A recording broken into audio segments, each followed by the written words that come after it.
Que cabelo é esse, meu irmão? E aí, galera do 8º ano, beleza? Professor Mário de novo, cara.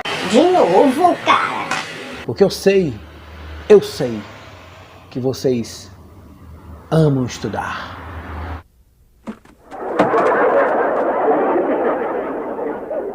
Trazendo para você aí mais uma aula de literatura, meu irmão.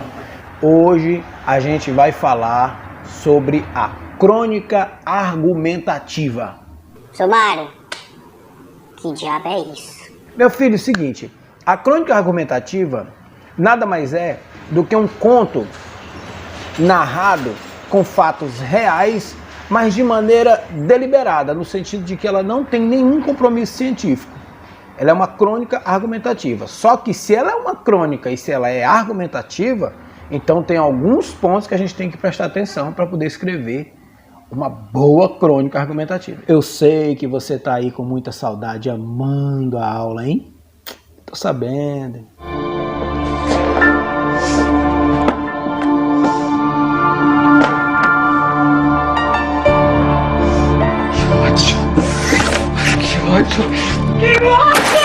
Então, para começar, para falar de crônica argumentativa, a gente tem que fazer uma coisa que a gente sempre faz aqui. O que é? O contexto histórico.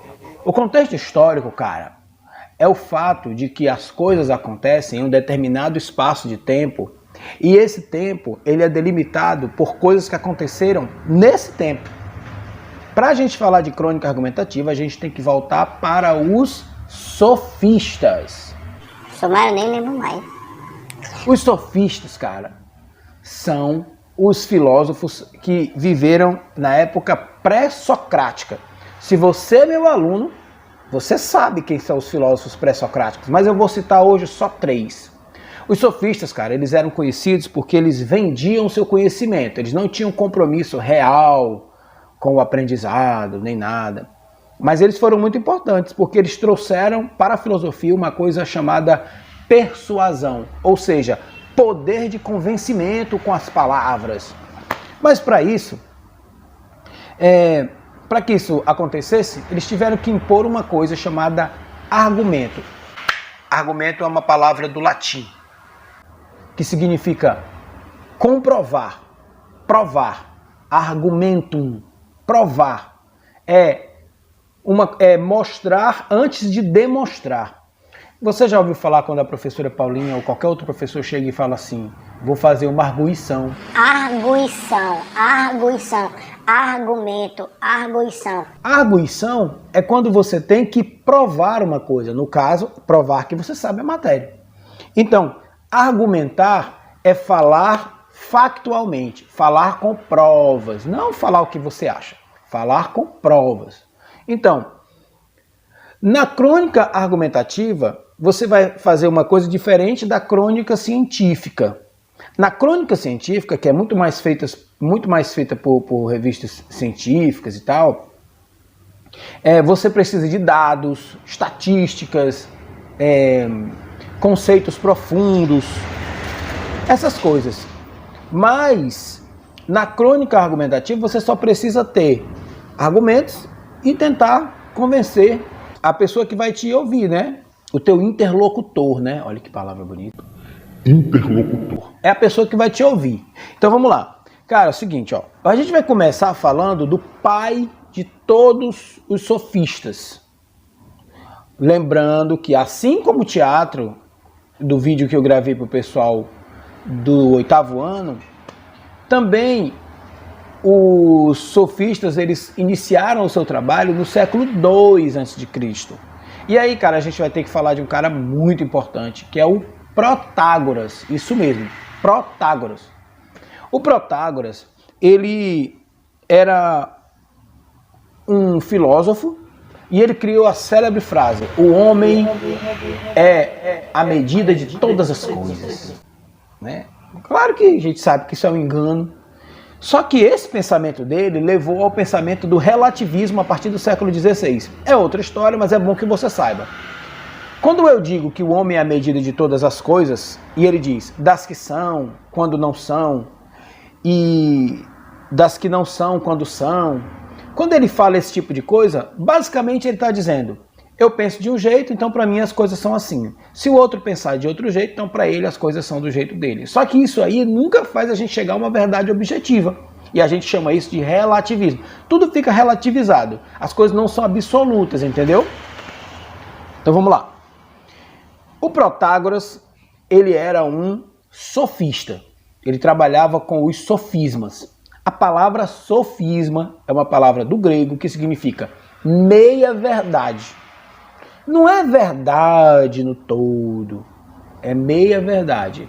Sofisma é uma homenagem ao escritor Sófocles, que escrevia textos teatrais, mas que não eram verdade. Eram só mitos, eram lendas que ele escrevia. Então vamos lá.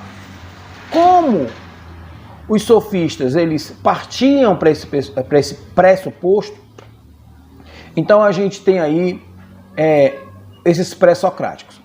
Outro pré-socrático muito importante é o Górgias. O Górgias, cara, criou a tese do paradoxal. Eu estou falando tudo isso para a gente entender a crônica argumentativa. Vai ter que entender também o que é crônica, né? A palavra crônica. Então vamos lá. O Górgias ele falava das coisas paradoxais. Bom, o que é paradoxal? Paradoxal é aquilo que, se existir, prejudica uma outra coisa. Mas se não existir, essa coisa que está sendo prejudicada por ela passa a ser prejudicada também pela falta da sua existência. Você está entendendo?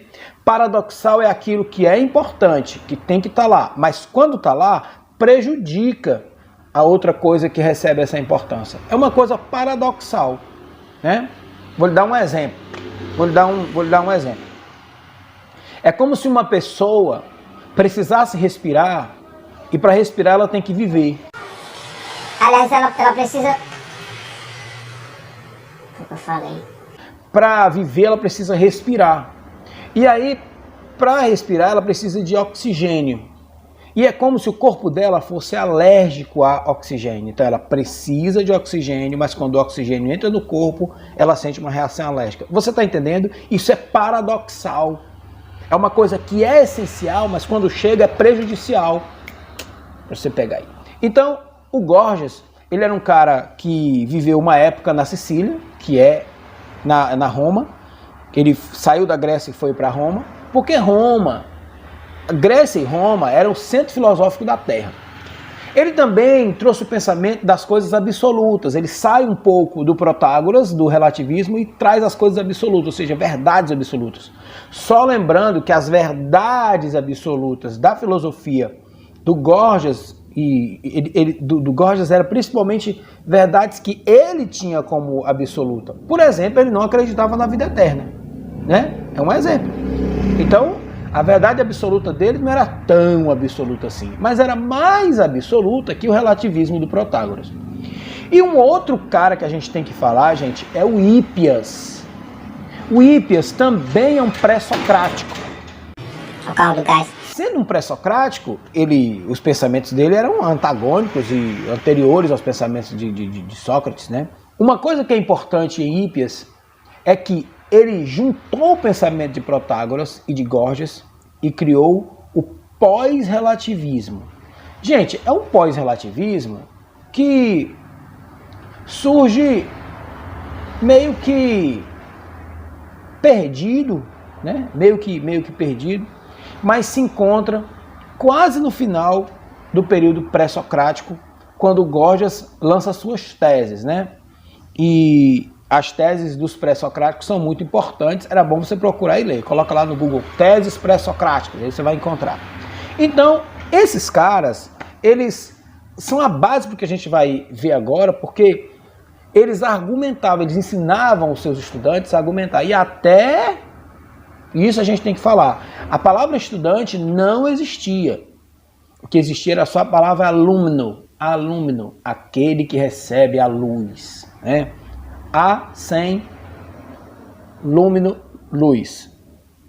A lúmino, sem luz. Por isso que lua, né, tem a ver com a palavra luz. Apesar de que a lua não tem luz, a lua recebe a luz do sol. Mas tudo bem. Gente, então, Os alunos, eles não tinham concepções exatas e nem eles não tinham percepções pré-concebidas daquilo que eles queriam entender. E eles precisavam de pessoas que tivessem muita experiência. E os pré-socráticos, eles tinham sim. Eles ensinavam a persuasão e o poder de argumentação. Argumentação, como eu já falei, vem do latim, significa provar aquilo que se fala, dar prova, provar a evidência, né? Às vezes, gente, acaba o argumento e entra uma outra forma de argumentar, porque o ser humano ele é assim, quando ele não argumenta por meio de palavras e por meio de doses mentais, por meio de persuasão, ele quer argumentar no meio da porrada.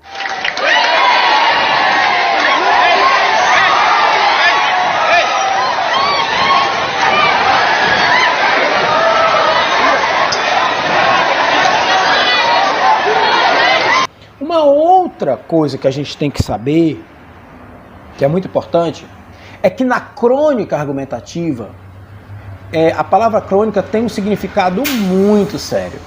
Gente, a palavra crônica aí vem do deus Cronos, que era o deus do tempo, era um deus grego, que era o deus do tempo. Lá na Roma ele é chamado de Timos. Cronos na Grécia, Timos em Roma. Daí em inglês você tem o time, que vem de timos, que é tempo. Então vamos lá. A crônica, ela tem esse nome porque ela é embasada em coisas que acontecem no tempo, não antes e nem depois. Talvez fale do futuro, mas são coisas que acontecem no dia a dia. A marca principal da crônica é o que acontece no dia a dia. Eu vou citar para você 11 características profundas, para que você faça uma boa crônica argumentativa. Primeiro, a crônica argumentativa deve ter argumentação e persuasão. Gente, para ter argumentação e persuasão, você precisa ter conhecimento do assunto. Por isso que eu sempre falo para todo mundo, não fale apenas o que você acha, fale com fatos. Coisa feia, fica falando coisa que acha, e às vezes não é nem verdade. Fale com fatos, ok? Beleza. Você também tem uma linguagem simples e direta. Você tem que ter uma linguagem simples e direta, amigo. Você não pode querer falar bonito sempre, principalmente para quem você vai falar. Você não está numa plateia, você não está num simpósio, você está apenas falando. A diferença é que quem tem argumento consegue convencer melhor e atrair as pessoas e a admiração. Já pensou você? Também nós temos uma outra característica que são textos relativamente pequenos. Cara, não vai escrever uma crônica de 10 páginas. Pelo amor de Deus, aí vai virar um artigo. Aí vai virar um TCC, aí vai virar um trabalho de conclusão de curso. Não! Tem que ser um texto curto, tipo 30 linhas no máximo, onde você possa fazer uma boa introdução, um bom desenvolvimento, uma boa conclusão. Pronto! E quanto mais conciso e mais rápido, melhor de convencer. Quarto ponto, você precisa usar temas do dia a dia e temas polêmicos. Você não pode ter medo de tocar na polêmica. Cara, polêmico também vem do grego. Significa aquilo que mexe com todos. Polêmico, pole muitos, mikos, mexer. Aquilo que toca em todos, aquilo que mexe em todos. Aquilo que deixa todo mundo mexido. É a polêmica. É a crítica, o humor e a ironia, cara. A crônica tem que ser irônica. A ironia é uma marca da inteligência. Mais uma. A crônica argumentativa ela deve induzir a reflexão. Ela deve levar aquela pessoa que está ali ouvindo, deve levá-la a refletir. Senão não presta. Como é que você argumentou e a pessoa não vai sair? Ela pode até não ter sido convencida naquela hora, mas ela tem que refletir no que você falou. A crônica ela tem que ter subjetividade. Aí, meu filho, deixa eu te falar uma coisa. Você tem que assistir às aulas do tio Mário, viu? Você tem que estudar. Você tem que estudar um pouco figuras de linguagem. Vou colocar uma metáfora aqui, uma catacrese, uma silepse, uma anáfora, né? Uma elipse, ó. Tem que ter a fusão do estilo jornalístico e do literário. O professor Mário quer dizer que para eu fazer uma crônica argumentativa eu tenho que ser um jornalista? Não. O que eu estou querendo dizer aqui, nesse ponto, é que você tem que ter um pensamento, sim, como se você fosse um jornalista. Por quê? Porque você tem que tratar dos fatos. Você tem que tratar daquilo que você quer tratar de maneira coerente, mesmo que seja de maneira coloquial, falando de uma maneira formal, mas de uma maneira em que você ponha os fatos em ordem para que a pessoa que ouça entenda, assim como o jornalista faz. Tem também que tem que ter uma forma literária. Você tem que ter cuidado quando você escreve. Uma forma literária, bonita. Não estou falando poética. Gente, eu acho que o poeta ele não pode ser feito. O poeta nasce. Entendeu? Bonita nessa frase. Poucos personagens, se houver. Já pensou você ter que falar as características de 10 personagens em apenas 30 linhas? E a crônica em si? Vai se perder. Vamos lá. Tem também o tempo e o espaço limitados. Você precisa entender que uma crônica ela tem 30 linhas, no máximo, porque você precisa usar o seu poder de diminuir, resumir, o seu poder de ser conciso. Pá, conciso, ó. Diminuir, conciso. Você tem que saber resumir, cara. Tem uma questão aí do pessoal do 8º ano que eu pedi para resumir a história da história do Édipo em 10 linhas. Você viu que eu levei um tempão para poder contar, mas é um desafio. O desafio é assim. A gente se sente desafiado e vai para cima. E também tem que ter um caráter contemporâneo. Não adianta tu fazer uma crônica falando aqui agora no século XXI, falando do século XVI, a menos que seja necessário. Mas mesmo assim você tem que usar uma linguagem da crônica. Então essas são características principais, fundamentais. Eu quero deixar aqui alguns autores da crônica, alguns autores, grandes cronistas. Luiz Fernando Veríssimo, tem uma crônica dele muito boa, chama Tecnologia. Leia. Crônica não é livro, gente. Crônica é só um textinho. Arnaldo Jabor. Marta Medeiros. Rubem Braga. Machado de Assis na sua segunda fase, também na sua primeira fase, mas na sua segunda fase. Lima Barreto, que tinha uma briga com Machado de Assis, ele dizia que o Machado de Assis escrevia para moças. O Lima Barreto é aquele cara criado na rua e o Machado de Assis é aquele aristocrata, o cara que nasceu pobre, mas foi ser um servidor público, ele era um negro, mas ele conseguiu ascender naquela sociedade. O Lima Barreto não, era aquele cara da rua muito doido, não estava nem aí para nada. E ele dizia que ele fazia crônica, o Machado não. O Nelson Rodrigues, cara, que ele é o pai de todos os cronistas. Nelson Rodrigues, você precisa ler, cara. Você precisa ler as coisas dele, sabe? Ele fazia crônicas de futebol e muito inteligente. Tem um livro dele, O Óbvio Ululante. Ululante é aquilo que está na cara, entendeu? Ululante. Então, é uma coisa óbvia que ele dizia, é o óbvio que está aí na cara. É um livro de vários contos. Tem também A Pátria das Chuteiras.